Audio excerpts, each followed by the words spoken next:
Now at 6, a shooter is on the loose after a shooting on the west side of Cincinnati. What we know about that suspect and the person shot on scene. And the Guthrie family pleads for the return of their mother as the search for her enters its 8th day, where investigators are looking tonight. This is WCPO 9 News at 6. Thank you for joining us for WCPO 9 News. I'm Sean Delancey. First tonight, Cincinnati police are looking for a suspect after a shooting this afternoon along Glenway Avenue in East Price Hill. WCPO 9 News reporter Sam Harris-Simowitz is live on the block where the shooting happened. Sam, what can you tell us there? Yeah, thanks, Sam. We'll be on top of that. Well, we have new information tonight about the emergency landing at Lunken Airport. We first told you about this as breaking news yesterday. According to Cincinnati's Assistant Fire Chief Matt Flagler, the pilots were 2 men in their early 20s. Flagler also tells us that the plane took off from Claremont County Airport and was supposed to return there when the 2 men noticed that their landing gear was not working. Fire crews directed the pilots to Lunken because they have crash crews on site. The pilots were able to do what's called a belly landing on the runway at Lunken. No one was hurt, thankfully. Assistant Chief Flagler commended the pilots on how they landed the landing and say that the owner is expected to remove the plane tomorrow. Well, investigators are back at Nancy Guthrie's home in Tucson this evening. Today marks 8 days since she was last seen there. Last night, Today's Show host Savannah Guthrie and her siblings released another social media video, this time saying, quote, "We will pay for their mother's return." We received your message and we understand. We beg you now to return our mother to us so that we can celebrate with her. This is the only way we will have peace. This is very valuable to us and we will pay. Our Scripps News Group station in Tucson, KGUN, is one of the media outlets that received a ransom note.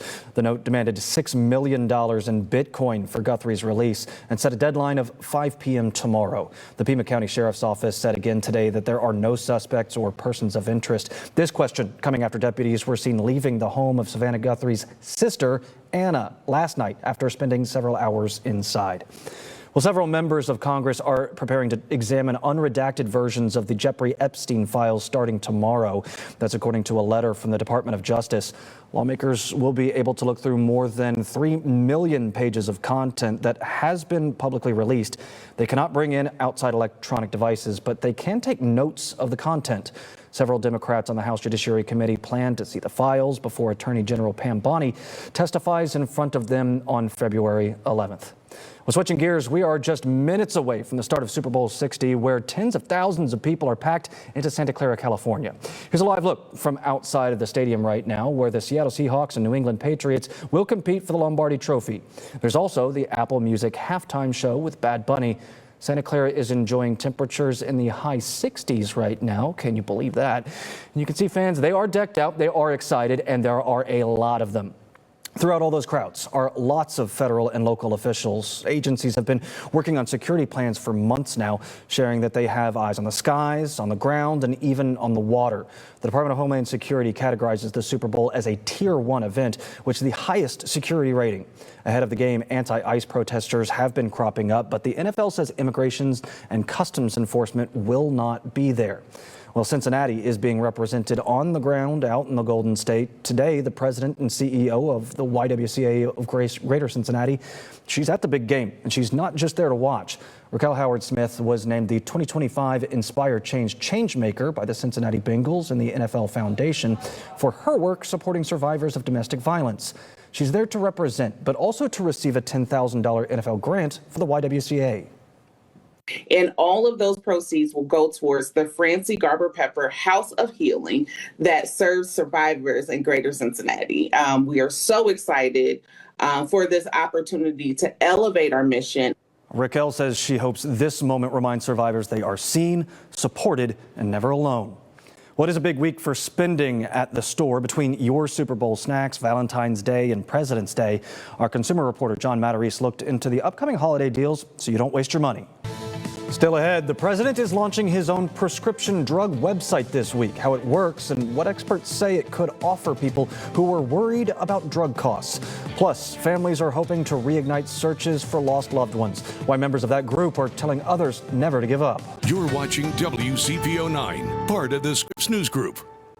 The Trump administration is launching a new online prescription tool this week called Trump RX. The site allows patients to search for prescription drugs and see the lowest available cash prices. The tool does not appear to have income limitations, and experts say that this could benefit people without insurance or those whose medications are not covered, like some fertility drugs and GLP-1s.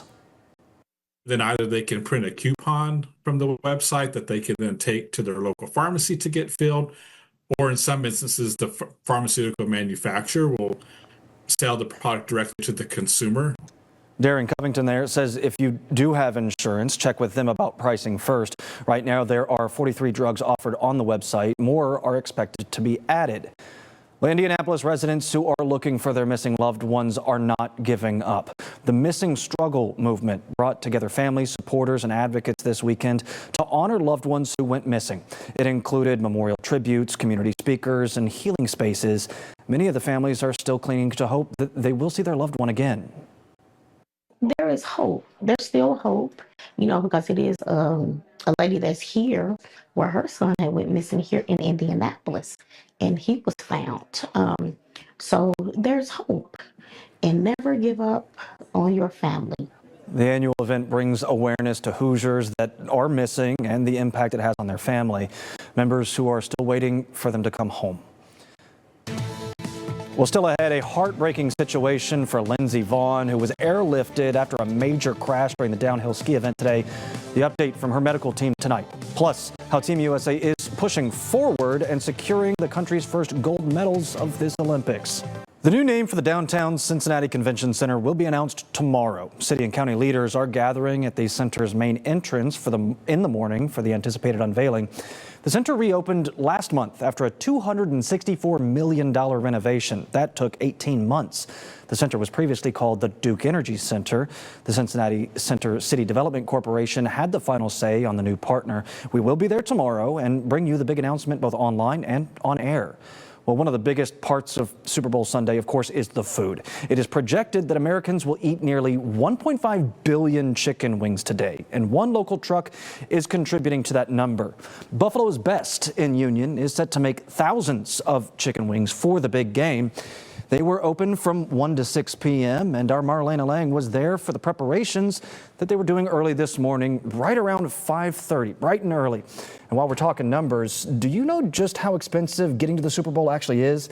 As of Friday afternoon, the cheapest seat available on TickPix, a secondary reseller, was over $3,800, with the average ticket costing more than $6,200. For comparison, in 1967, 2 tickets to the first Super Bowl would have cost a couple of tanks of gasoline. Today, just, it's comparable to, today, about $118 adjusted for inflation. Now it's comparable to trading in a 2019 Subaru Outback, according to an analysis by Edmunds. Well, take a look at this. The Bellevue, Kentucky Police Department shared these photos on Facebook of a coyote napping on the ice on the Ohio River. A sergeant snapped the moment and posted with a warning for boaters or ice fishers. If you have a pet on your boat, keep an eye out for sleeping coyotes. Definitely kind of cute for the coyote, but I would not advise that for anybody to do themselves. I'm just surprised he was able to, stay up. I don't think that ice is thick enough for definitely me. The coyotes weigh a pretty good amount, I imagine, right? Yeah, it's kind of surprising. It's cold, but not that cold. We haven't gone solid yet. Yeah, here's the good news. We're going to turn things around starting tomorrow, Sean. Yeah, great. Oh, I love to hear that. I know. Everybody wanted to hear that. 49 may just feel like summer at this point. Thanks, Steve. Well, to sports now. The Bearcats basketball team sent the University of Central Florida packing with a loss, 92-72 today. Baba Miller led the team in scoring with 17 and also racked up 10 rebounds. Baba passed the career 1,000-point mark during the game. The 12-12 UC basketball team now heads to the 10-13 Kansas State Wildcats on Wednesday. Tip-off there set at 9 o'clock. Well, 44 years ago, the Cincinnati Bengals took on the San Francisco 49ers in the Super Bowl 16. Our sports anchor Caleb Nose sat down with Bengals legendary quarterback Ken Anderson, who looked back in time to that game. We kicked off. They fumbled the opening kickoff, and we get the ball in good field position, make a first down, and it's 3rd and goal on the 5-yard line. And so we go 3 wide receivers to the left. Isaac Curtis is on the outside. The way that they played, we're picking outside. He's coming underneath. and we get exactly the coverage we wanted, and I throw, and Dwight Hicks intercepts it. Great to hear from him. Well, the action at the Winter Olympics in Milan Cortina heating up as the Americans earned their first medal in the women's downhill. But there was also tragedy. Lindsey Vonn, who tore her ACL ahead of the games, now fracturing her leg following a crash in the same event. She had to be helicoptered out. ABC's Maggie Rulli joins us from Italy with more. We'll be right back. Here's a look at your lottery picks tonight. Our favorite hippo, Fiona, is once again putting her fortune-telling skills to the test. The Cincinnati Zoo shared this video of Fiona making her Super Bowl winner pick, the Seattle Seahawks. Tucker and Fritz also picked the Seahawks. Fun fact, Fiona has predicted the winner correctly 4 times in the last 8 years. And Steve, I got to tell you, I think I'm with Fiona on this one. I think the Seahawks take it. But next year, I think they should do a spread like all the experts, actually pick the final score. Make it interesting. But you said you were being also, which is great, you were being positive. She's also picked 4 losers in the last 8 years. So that's what I'm saying. We'll see how it plays. Yeah. Well, and what's been interesting is watching them all nice and sunny and warm out there. Yeah, temperatures are in the mid-60s for out there in Santa Clara. For us, hey, we're warming up for us in and around seasonal. So I don't think anybody's going to be too angry with what's up. We'll take it. All right, that'll do it for us here at 6 o'clock this Sunday. Take it easy, everybody.